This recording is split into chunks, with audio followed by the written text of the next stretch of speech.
पहाड़ों में बसा एक छोटा सा गांव था, रामपुर। गांव से थोड़ी ही दूरी पर एक घना जंगल था, जिसे पार करने के बाद ही आसपास के गांवों में जाने का रास्ता था। दिन के समय तो वह घना जंगल बेहद खूबसूरत दिखाई पड़ता था, लेकिन रात के अंधेरे में उतना ही खूंखार, डरावना और रहस्यमयी लगता था। उस जंगल को लेकर कई कहानियां भी गांव वालों ने सुन रखी थी। बुजुर्गों की बात माने तो वहां किसी काली शक्ति का वास था। कोई कहता उस जंगल में भूत रहते हैं, तो कोई कहता वहां प्रेतात्मा भटकती है। इस बात का बहुत से लोग विश्वास नहीं भी करते थे। अब हुआ यूं कि एक दिन सुबह सुबह उसी जंगल में एक चरवाहे को एक आदमी की लाश मिली। जब सारे गांव वालों को पता चला तो सब देखने के लिए वहां पहुंच गए। सबसे चौंकाने वाली बात तो यह थी कि उस आदमी के गर्दन पर बड़े बड़े दांतों के निशान थे और ऐसा मालूम होता था जैसे गर्दन से किसी ने शरीर का सारा खून चूस लिया था। सभी अपना अपना तर्क देने लगे। किसी ने कहा, यह तो किसी बहुत भयानक जंगली जानवर का काम लगता है। लेकिन गांव वाले उसकी बात से सहमत नहीं थे। बुजुर्गों ने उस निशान को गौर से देखने के बाद कहा कि यह तो किसी खून की प्यासी चुड़ैल का काम है। इस घटना के बाद नतीजा यह हुआ कि अंधेरा होने के बाद जंगल की ओर कोई नहीं जाता था और यह बात भी आग की तरह फैल गई कि जो भी वहां रात में जाएगा वह कभी लौट कर नहीं आएगा। उसी गांव में चंदन और मंगल नाम के दो दोस्त रहते थे। दोनों दोस्त साथ में ही खेती बाड़ी का काम करते थे और पास पास ही रहते थे। एक दिन मंगल की मां ने उससे कहा कि उसके लिए पास वाले गांव से एक अच्छा रिश्ता आया है। जब भी समय मिले अपने दोस्त चंदन के साथ जाकर लड़की के घर वालों से मिलकर आ जाए। बस फिर क्या था, एक अच्छा दिन देखकर मंगल और चंदन पास के गांव की ओर पैदल ही निकल पड़े। दिन के उजाले में दोनों दोस्त अपने भविष्य की बातों में मग्न जंगल से आसानी से गुजर गए। फिर लड़की के घर वालों से मिलकर दोनों दोस्त अंधेरा होने से पहले ही अपने गांव की ओर बढ़ने लगे। मंगल को लड़की बहुत पसंद आ गई थी, तो वह पूरे रास्ते उसी की बातें करते हुए धीमी गति से चलते जा रहा था। चंदन ने मंगल को मां की बात याद दिलाई कि कैसे मां ने उन्हें कहा था कि आते वक्त कदमों में तेजी और मुंह पर ताला होना चाहिए। आखिर अंधेरा होने के पहले उन्हें गांव की सीमा में प्रवेश भी तो करना था, लेकिन आज शायद किस्मत उनके साथ नहीं थी। न जाने क्यों ऐसा लग रहा था कि आज हर रोज के मुकाबले जल्दी ही अंधेरा हो गया था। अंधेरा होता देखा तो दोनों ने उस बात को गंभीरता से लिया और तेजी से आगे बढ़ने लगे। तभी अचानक उन्हें किसी महिला की चीख सुनाई दी। एक पल के लिए दोनों बर्फ की तरह अपनी जगह पर ही जम गए।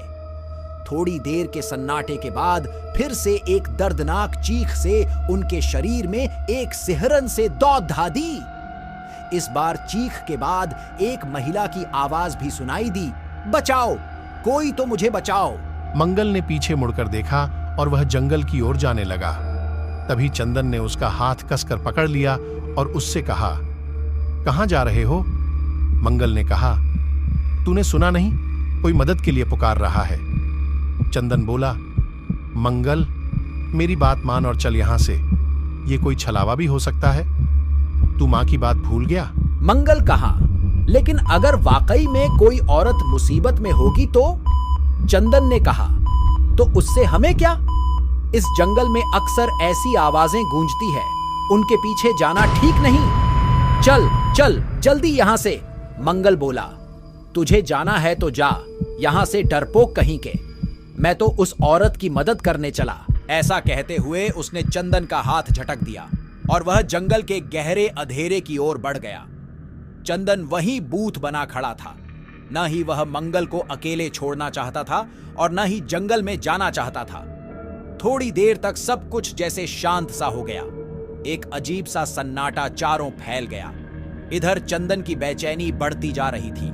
तभी अचानक मंगल की एक दर्दनाक चीख चंदन के कानों पर पड़ी। वह बिना सोचे समझे आवाज की ओर भागता चला गया। मंगल, मंगल मेरे भाई। थोड़ी देर भागने के बाद वह अचानक से रुक गया। उसके ठीक सामने एक काला साया हवा में लहरा रहा था। उस साये का कोई ठोस चेहरा नहीं था, बस दो भयानक लाल आंखें और नुकीले दांतों वाला उसका मुंह नजर आ रहा था। नीचे जमीन पर मंगल तड्डा हपता हुआ पड़ा था और वह काला साया उसके ऊपर इधर से उधर मंडरा रहा था। चंदन ने दौड़कर मंगल के सिर को अपने गोद में ले लिया। मंगल की गर्दन से खून बह रहा था। चंदन ने अपने गमछे से उसके गले की चोट को लपेट लिया। अपने मित्र की यह हालत देख चंदन का डर कोसों दूर भाग गया था। वह गुस्से से आगबूला हो गया। उसके सामने वह काला साया अब भी यूं ही इधर से उधर मंडरा रहा था।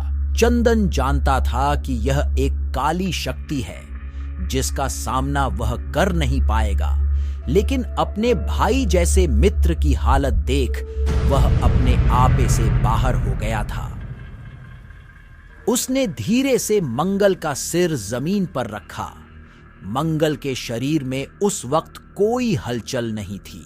चंदन ने आगे बढ़कर उस काले साये से कहा, ए निर्दयी, कौन है तू और क्यों मेरे दोस्त की ऐसी हालत कर दी है तूने?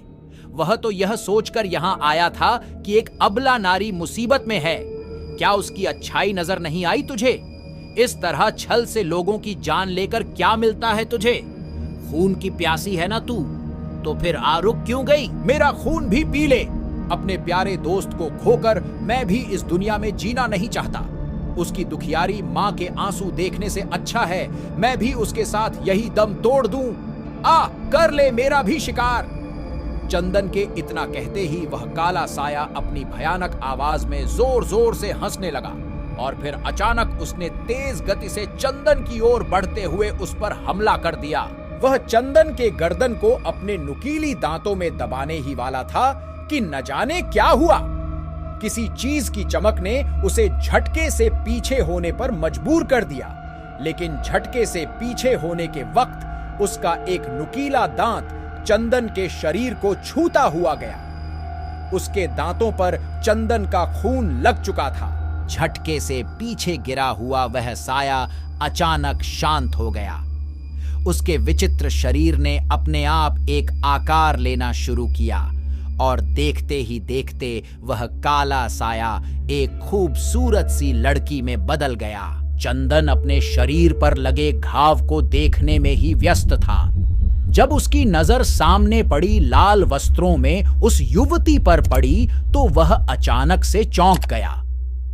क्या हुआ और कैसे हुआ उसे कुछ भी समझ नहीं आ रहा था। इधर मंगल भी धीरे धीरे होश में आ रहा था। देखते ही देखते दोनों दोस्तों के सारे घाव अपने आप ठीक होने लगे। चंदन ने बोला, यह सब क्या है? कौन हो तुम? युवती ने कहा, घबराओ नहीं, अब मैं भी तुम्हारी तरह एक साधारण मनुष्य हूं, कोई काला साया या चुड़ैल नहीं। चंदन कहा, क्या मतलब है तुम्हारा? मैं कुछ समझा नहीं। और हमारे घाव? मंगल, तू ठीक हो गया मेरे दोस्त? मंगल ने आगे बढ़कर अपने दोस्त को गले लगाया और कहा, हाँ मेरे भाई, मैं ठीक हूं, मगर यह कौन है? युवती ने आगे कहा, यह कई वर्षों पहले की बात है। मैं अपने सहेलियों के साथ इस जंगल में आई थी। यहां एक तांत्रिक साधना में लीन बैठा था।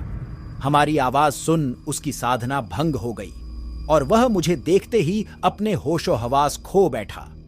मेरी सहेलियों ने यहां से भागकर अपनी तो जान बचा ली, लेकिन उस तांत्रिक ने मुझे पकड़ लिया। उस वक्त मेरे पास एक छोटा सा छुरा था, तो मैंने अपना बचाव करते हुए उस तांत्रिक पर हमला कर दिया। छुरा उसके छाती में अंदर तक धंस चुका था। उसका बचना नामुमकिन था, लेकिन उसने मरने से पहले न जाने अपनी कौन सी काली शक्ति का इस्तेमाल किया और मुझे प्राण त्यागने से पहले उस चुड़ैल में बदल दिया कि अगर किसी इंसान ने खुद मेरे पास आकर मेरा शिकार होना मंजूर किया तो उस इंसान के खून के एक बूंद से ही मुझे इस घिनौने रूप से आजादी मिल जाएगी। और फिर वह जोर जोर से हंसने लगा, यह कहकर कि कोई इंसान कभी भी ऐसा नहीं करेगा और मैं हमेशा इसी रूप में लोगों का खून चूसती रहूंगी। इतना कहकर उसने अपने प्राण त्याग दिए। लेकिन आज जब मैंने मंगल पर हमला किया तो तुम गुस्से से आग बबूला हो गए और उसके विरह में तुमने अपने आप को मुझे सौंप दिया। जब मैंने तुम पर हमला किया, तुम्हारे गले में मौजूद ओम के लॉकेट ने मुझे पीछे धकेल दिया, मगर गिरने से पहले मेरे नुकीले दांतों पर तुम्हारे खून की कुछ बूंदें लग चुकी थी, जिसकी वजह से उस तांत्रिक का वह काला जादू खत्म हो गया और अब मैं पुनः अपने पहले रूप में आ गई हूं। चंदन ने अपने गले के ओम लॉकेट को चूमते हुए भगवान का शुक्रिया अदा किया। जब दोनों दोस्त वापस अपने गांव की ओर बढ़ने लगे तो उस युवती ने चंदन के पैरों में गिरकर प्रार्थना की और कहा, चंदन, मेरा यह जीवन तुम्हारी देन है। अब इस दुनिया में मेरा तुम्हारे अलावा कोई नहीं है। मुझे अपनी जीवन संगिनी के रूप में स्वीकार कर मेरा जीवन धन्य कर दो। चंदन ने उस युवती की बात सुन कहा, मगर मैं तो तुम्हारा नाम तक नहीं जानता और फिर मैं कैसे भूल जाऊं कि तुम एक चुड़ैल हो। युवती ने कहा, मैं एक श्राप की वजह से चुड़ैल होने पर मजबूर थी, लेकिन अब मैं एक साधारण स्त्री हूं। मेरा नाम नंदिनी है। उन दोनों की बात सुन मंगल ने अपने दोस्त से कहा, शायद भगवान की भी यही मर्जी है चंदन। इसके भाग्य में तुमसे मिलना लिखा था, तभी इसके साथ यह सब हुआ। इसे अपना लो चंदन। चंदन कहां, मगर गांव वालों से क्या कहेंगे? मंगल बोला, वह सब तू मुझ पर छोड़ दे। इस तरह जब तीनों गांव पहुंचे तो सबकी खुशी का ठिकाना न था, क्योंकि इससे पहले इतनी रात गए कोई उस जंगल से ऐसे जिंदा लौटा नहीं था। फिर मंगल ने अपनी मां से कहा, मैंने चंदन से कह दिया था मेरे शादी के पहले तुझे शादी करनी पड़ेगी, तो बस मेरे यार ने मेरी खुशी के लिए एक अनाथ लड़की से शादी कर ली है। उसके कुछ दिनों बाद मंगल की भी शादी धूमधाम से हो गई और उस गांव से खून की प्यासी चुड़ैल का साया भी हमेशा हमेशा के लिए हट गया। दोस्तों, आपको ये वीडियो कैसी लगी आप हमें कमेंट्स करके जरूर बताएं। और अगर आपको वीडियो अच्छी लगी हो तो हमारे चैनल को सब्सक्राइब जरूर करें। अपना बहुमूल्य समय देने के लिए धन्यवाद।